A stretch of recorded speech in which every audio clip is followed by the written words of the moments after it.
I'm gonna try a new kind of video today. So, obviously, if this isn't for you, then I'm not gonna say sit here and watch it. But this is something outside of the videos that you guys have seen that I'm really passionate about is music. And one of my current favorite bands, as of about 4 minutes ago, just dropped their new album. So I'm gonna do a review, adding like a live reaction. So this is gonna be "You Won't Go Before You're Supposed To" by Knocked Loose.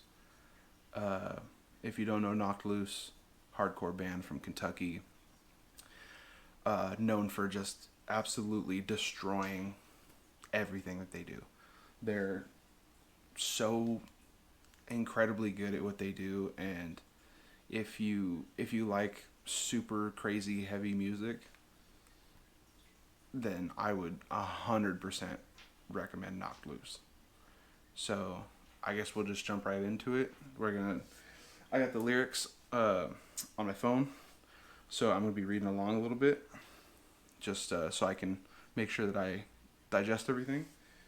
And we're gonna start right from the top, track 1, "Thirst," and we'll go just one at a time. And I've heard all the singles. I've heard "Suffocate," "Don't Reach for Me," and "Blinding Faith." Which of those three, I really, really like "Suffocate" and "Blinding Faith." I wasn't the biggest fan of "Don't Reach for Me," but from what I hear, this album is supposed to be like their heaviest one yet, and I'm really, really excited. So let's just, I guess, jump right into it. Okay, so this is track 1, "Thirst." Oh shit. I guess we're just hopping right in, huh?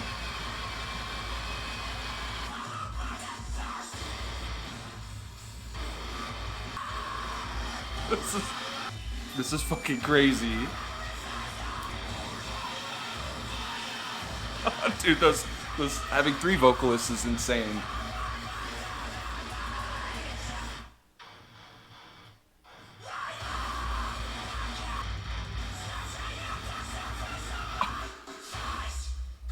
Oh shit. The 808 drop. On gallops. Oh, right in the next one, piece by piece. And I can just tell that these songs are gonna go insane live. I'd love to see them again. Oh shit. Yeah, these circle pits at these shows are gonna be crazy for a song like this. I like how they have the hits matching with the vocals. Oh shit. Oh, I love when they do that. When they're hitting hard and then they pause for the vocals. That's one of my favorite things that a band like this does.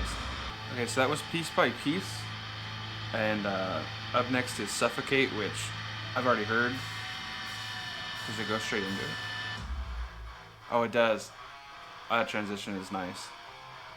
I like when bands do that too, where the end of one song bleeds straight into the next one. As much as I like this song, for the purpose of the review, since I've already heard it and the reaction, I'm going to skip it, but I'm going to let that first "Suffocate" hit. And of course, up next is another single, "Don't Reach for Me." So I'm going to skip that one too. Okay, now we're on "Moss Covers All," which is only 47 seconds long.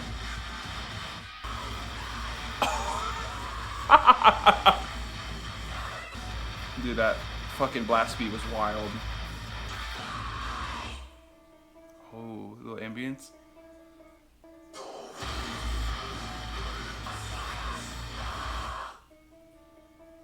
Oh, and then we're straight into "Take Me Home." They're doing that thing again that I was just saying how much I like. Ooh. Getting to see a little bit more of that bass tone. Dude, that's just the most disgusting bass tone I've ever heard. That's so sick. Okay, it's a little bit different feel. Oh, so these songs are connected.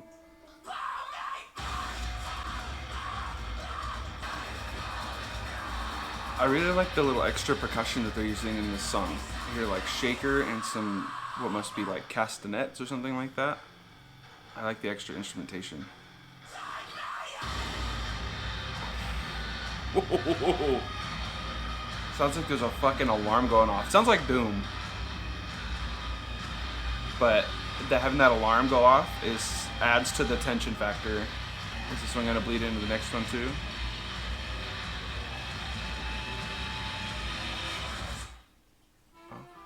Oh, I love when they do this. They do this every once in a while where they put the little... They give you a little bit of a breather. Oh, shit. Okay, this is one of the ones that I'm most excited for. Slaughterhouse 2 with Chris from Motionless. Oh, that's a nice callback to Slaughterhouse 1. Oh my god. Oh, you need a Chris in that one.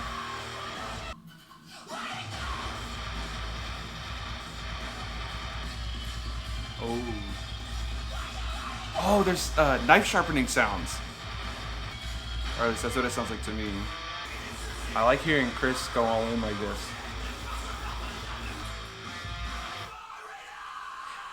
Okay, I heard Brian talk about that on an interview. That's the exact same take as the first Slaughterhouse, the eye for eye. That's a really nice inclusion to have in both parts. Ooh.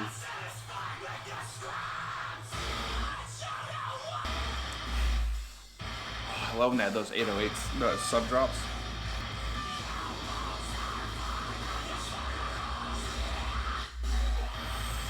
Oh, shit. Okay, that was really good. Okay, so this is the calm that keeps you awake. This album's going by really fast, but so far I really like everything. Oh, there's another one with a little extra instrumentation on it.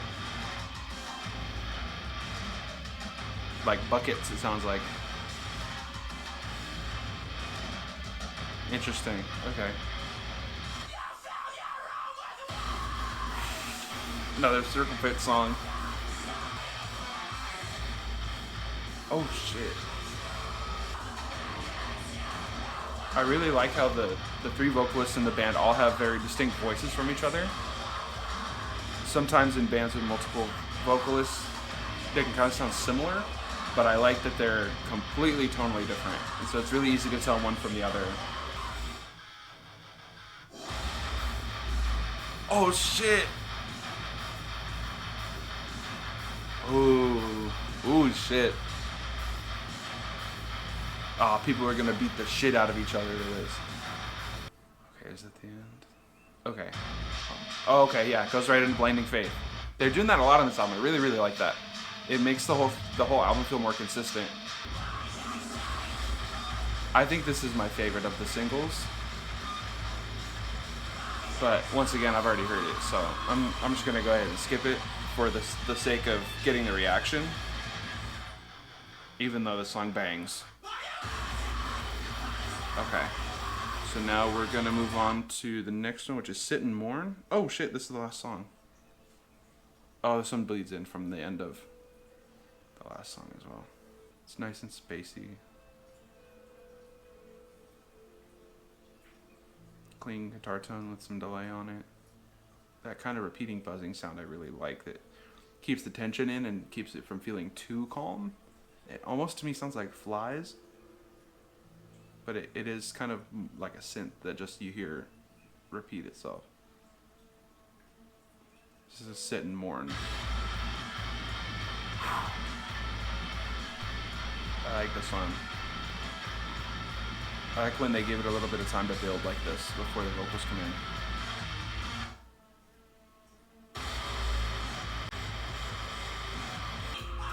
Oh, this is a different feel musically than the rest of the album. If there's, I'm sure there's gonna be a breakdown on this one. I'm willing to bet right now that it's gonna be the Nastiest one. Oh, there's the album title. I like the lyrical content in this one a lot. Again, I really like the space. It gives it a very almost movie soundtrack quality, which I think their music would be great for horror movies, which I'm a huge fan of. So.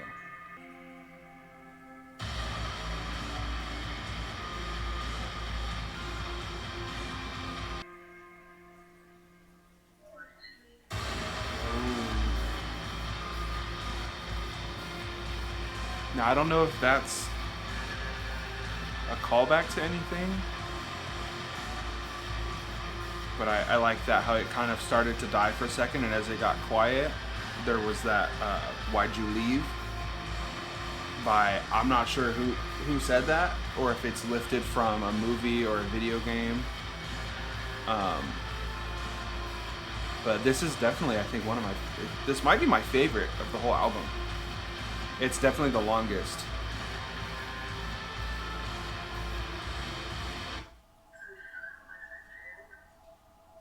And that's the album. That is You Won't Go Before You're Supposed To by Knocked Loose, with features from Poppy and Chris Motionless from Motionless in White. Um, Overall, I think it's a really good album. It's kind of short. Maybe it just feels short because I skipped the singles. There's only 10 songs on the album, which I'm not really a huge fan of 10-song albums because from what I hear, 10 is kind of like the minimum that you can put on an album. I would have really liked to see this be like maybe 12 songs, or maybe they're waiting and they're gonna do like a deluxe edition that's gonna have an extra 2 or 3 on it. I think a lot of their music definitely is really good live, and this is definitely gonna be like angry driving music. This is like I'm gonna have to tell myself like, okay, don't listen to this while you're driving, because I'm gonna be a road rage like I'm gonna road rage like crazy if I listen to this driving. As far as ranking the songs, I would say my favorite is actually Sit and Mourn, because it has the aggression that the rest of the album has, but it also leaves a little bit more space, and I feel like because it's longer, it has more time to develop, and that it really brings in that feeling of loss. Not just loss in the death way, which is brought up a lot on this album, um, but also in the kind of just overall feeling of almost being lost in the woods. And I don't know if I only feel that because that's what is the album cover, but there is also on the album cover. Speaking of the album cover, there is also the religious topics that they get brought up. Not, I wouldn't say too much. Obviously, "Blinding Faith" is kind of the religion song for this album, which I don't mind. It's their art, it's their music. You know, talk about whatever you want to talk about. I think "Blinding Faith" was really good, but I would still probably say "Sit and Mourn" is my favorite. So top three, I'd say "Sit and Mourn" number one, and it's probably a tie between "Suffocate" and "Blinding Faith." I also really like "The Calm That Keeps You Awake" though. And it's Slaughterhouse, obviously, with Chris on it. Goes crazy. But I would say my top picks are going to be "Suffocate." I liked Moss Covers All, even though it was short. I think I prefer "Take Me Home." So I would say "Suffocate," "Take Me Home," "Slaughterhouse 2," "Calm That Keeps You Awake," "Blinding Faith," and "Sit and Mourn" would be my favorites, my top picks. But yeah, overall, heavy album. Aggressive as all hell, like Knocked Loose always is. Definitely going to be listening to the album more than once. And I can tell that, especially from the lyrical content, that these boys must have been going through it when they were writing this, especially Brian. I saw from that show recently, just, last week or so, that his grandma had passed away.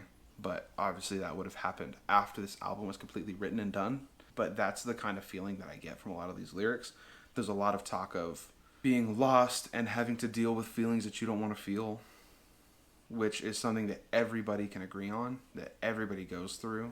And I really appreciate when bands and artists talk about their real feelings and their real topics instead of always keeping it to, generalizing or talking about things that aren't important. I very much appreciate music where you can tell that person poured their heart out into the lyrics, and I feel like this album has a lot of that. And I mentioned this throughout listening to the album, but having multiple vocalists with those varying vocal tones is really nice, especially in a storytelling sense, where you have Brian with a pretty high scream, kind of giving you his view, and then when they have the other vocalists come in, it's kind of, at least to me, it feels like they're voicing the dark thoughts that are coming into his mind. And I think that's pretty cool that they have that kind of storytelling element in a medium of art that has no visual to it, apart from if you decide to do a music video or the album cover, really. Overall, I would say this album is really good, just a little bit short. I already gave you my top picks, and this is my first album review, and I didn't script anything.